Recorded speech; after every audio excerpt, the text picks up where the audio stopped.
got another life-changing jackpot for you in an estimated amount of $168.8 million.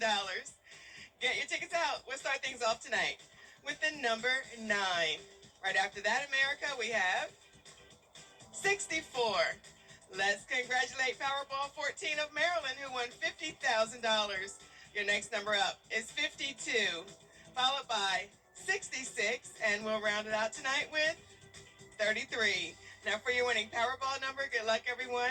It is 1, and your Power Play multiplier is 2.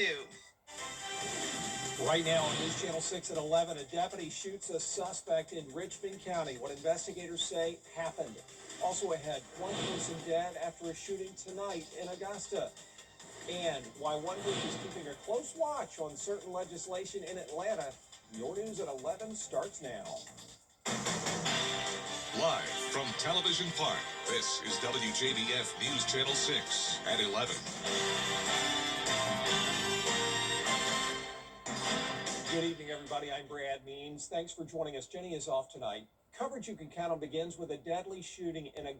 It is time now for a check of our weather. Chief Meteorologist Jenna Petracci is standing by. Jenna? Well, Brad, it's a cool night, but definitely not nearly as cold as it could be for a February evening. So right now on our Terry Lambert Hyundai Skyview cam, of course you can't tell, but we do have some cloud cover out there, and that's acting like a blanket, keeping the warmer temperatures at the surface. And today we definitely had some warm temperatures in the afternoon. We climbed all the way up to 75 degrees, putting us around 10 degrees above average today. And right now those temperatures are in the 50s. Look at Swainsboro, though, still at 62 degrees. McCormick, you're at 58, 57 in Allendale, Aiken sitting at 59, 60 in Wrightsville, and 57 in Augusta. We have these winds coming out of the south. That's what's bringing in the warmer air. It was definitely a breezy day today, but the gusts have settled down, now only up to around 15 miles per hour. For tomorrow morning, we'll be right around 55 degrees with the overcast skies, and then looking ahead, isolated showers possible tomorrow, but then those rain chances really start to rise on Friday and Saturday. I'll have a look at your future cast coming up, but back to you, Brad. All right, Jenna, thanks. Today, several area Methodists attempting to go out and ask a group that someone saw the avalanche, hailed avalanches.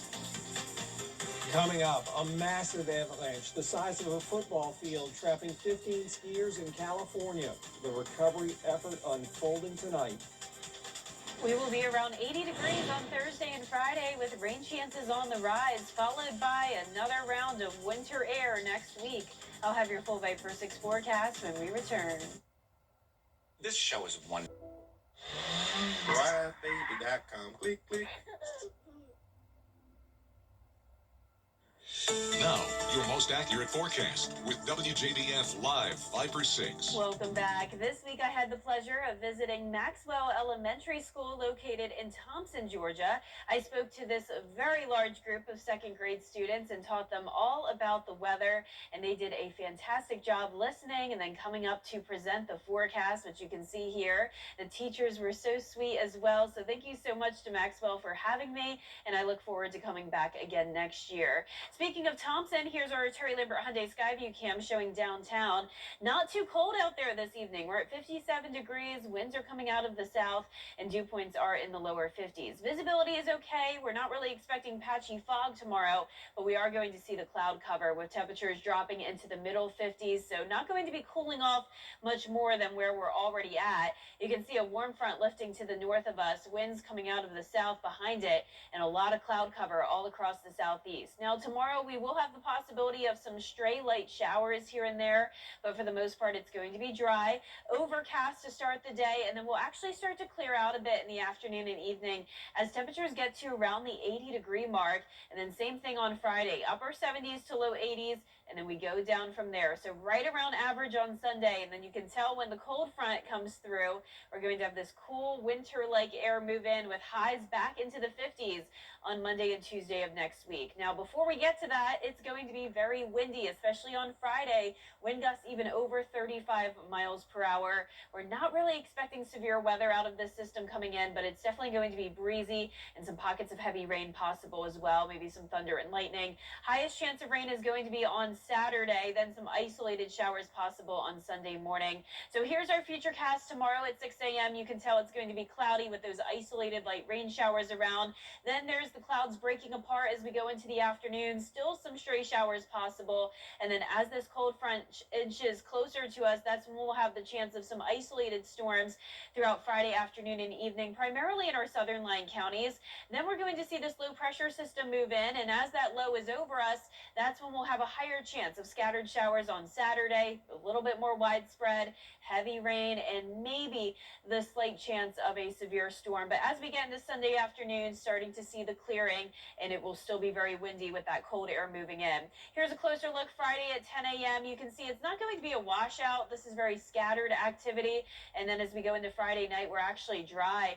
Then for Saturday morning, some light rain around, and then it will become a bit more widespread as we go into the afternoon and that area of low pressure develops over the area. So just keep the rain gear handy for your outdoor plans as we go into the weekend, as rainfall totals will be anywhere from around 1/4 of an inch to maybe an inch in some places that pick up on that heavier rain. Now your 10-day forecast is showing us go back to sunshine early next week, and it's also going to be really cold in the mornings with a low of 27 on Tuesday morning. All right, thanks a lot, Jenna. We appreciate it. Up next, extreme weather, the impossible terrain, and heartbreaking loss. Recovery crews forced to leave victims on a mountain after a deadly avalanche. But first, let's do check, as we do this time each night, the winning numbers from tonight's South Carolina lottery. Pick 3, 406. Pick 4 tonight, 8431. And the fireball was 2. When it comes to the weather, planning ahead is essential. That's why the 10-day forecast on News Channel 6 is sponsored by Chris Hudson Injury Law. From here, for you. At Gerald Jones GMC. Headline: tax refunds expected to be among the biggest in history. Max your tax refund at Milton Rubin Chevrolet. We're doubling refunds. A $4,000 refund becomes up to $8,000. You heard right. There's only one way to drive, and it's drive, baby. Save big on new Silverado 1500s. Buy now, $10,000 off, and we'll double your tax refund at Milton Rubin Chevrolet. DriveBaby.com. Click, click. This is Mike Costello of the Mike Costello Law Firm. If you've been injured or in a car wreck, you're only going to get one shot to bring your claim. Put a team on the court that won't be afraid, has the knowledge, has the experience to take that shot. At the Mike Costello Law Firm, we've been in the game. We've taken over 50,000 shots. Call or text at 844-438-6453 or visit us at MikeCostelloLawFirm.com. Let us take that shot. Get clear, accurate stories that don't waste your time at WJBF.com. The WJBF Live Viper 6 Skyview Network is sponsored by Terry Lambert Hyundai. Low prices, big selection, and committed to quality customer service. Tonight, one backcountry skier tonight still missing in Northern California and presumed dead. This after 8 people were found dead following yesterday's avalanche. It is now being called the deadliest ski-related avalanche in U.S. history. Melissa Adon reports.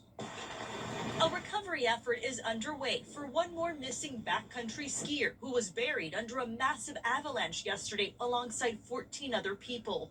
The skiers, made up of 9 women and 6 men, were caught in an avalanche the size of a football field while on Castle Peak in the Sierra Nevada mountains near Donner Pass and Lake Tahoe. They were attempting to go out as a group.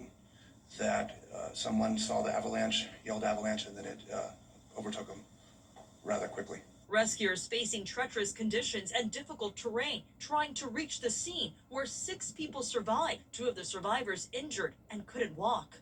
Extreme weather conditions, I would say, is an understatement. Lots of snow, gale force winds, making it impossible to see. Rescue teams sharing how they had to leave the bodies of those found dead on the mountain. One of the rescuers was married to one of the skiers killed and left on that mountain. As you can understand, this has not only been challenging for our community, it's been a challenging rescue, but it's also been challenging emotionally for our team and our organization. We're up here at 9,400 feet. Earlier this week, the group's tour guide company, Blackbird Mountain Guides, had posted this video on Instagram, warning of a big storm coming 2 days before what is now considered the deadliest ski-related avalanche in U.S. history.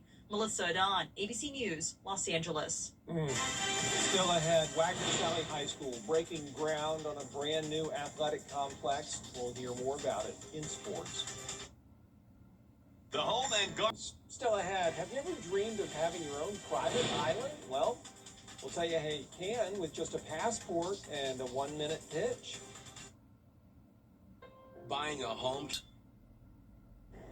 Here's our 10-day forecast showing temperatures around 80 degrees over the next couple of days, then down to around 60 on Sunday. Once we get through that rain, we're going to be cooling down all the way into the 20s on Tuesday morning, and then later next week we'll warm back up with some slight rain chances and more cloud cover. If you've ever wanted to own a private island but thought it was out of your price range, Sweden may have an opportunity for you. The country, which has 267,000 islands, more than any other country, is hosting a competition to give away 4 of them. To enter, you just have to submit a 1-minute video explaining why you deserve a Swedish island. The winner also gets a round trip to Sweden. Competition ends April 17th. Could be nice. Yeah, sounds easy enough. Yeah. Might as well try. 1-minute pitch, why not? They'll have some interest on that for sure. I'd love to be on an island, just... With I mean, those- look at that guy. Yeah. I mean, it looks like a paradise out there. Yeah, I wonder what you could say, though, in just a minute, like Right. to really sell yourself. to stand Yeah. out.